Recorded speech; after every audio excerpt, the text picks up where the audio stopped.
This could crash the entire stock market and nobody is talking about it.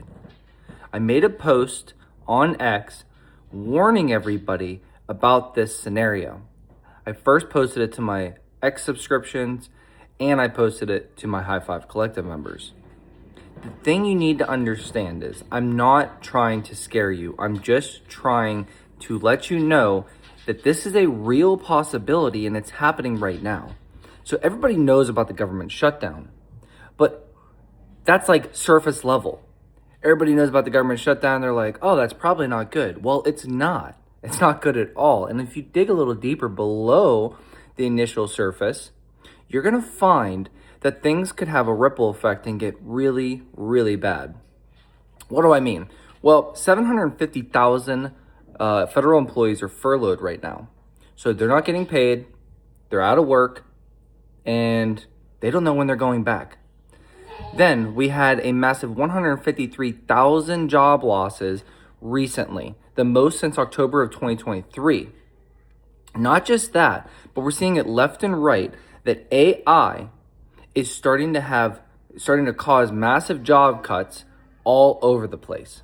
So what does that all mean?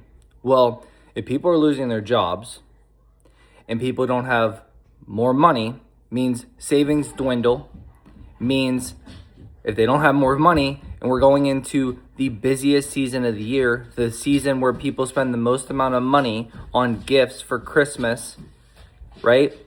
Traveling for Thanksgiving, the holidays, Christmas, New Year's. If they don't have that money, what's going to happen? If they don't have that security for their jobs, what's going to happen? They're going to spend less. If they spend less, that impacts GDP, and two, it affects earnings. So when we're in the current earnings quarter for next reporting cycle, not this one we're in right now, for next reporting cycle, we're in there right now, and people are cutting back on spending. People are losing jobs.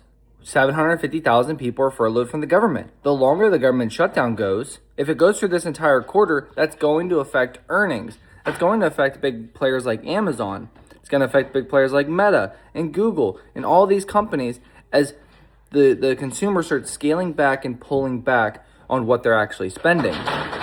Because if you don't have a job or you don't know when you're going to go back to work and you're not getting paid, you're going to cut back on Netflix. You're going to cut back on all of these different things, right? All these different expenses that are wants, not needs.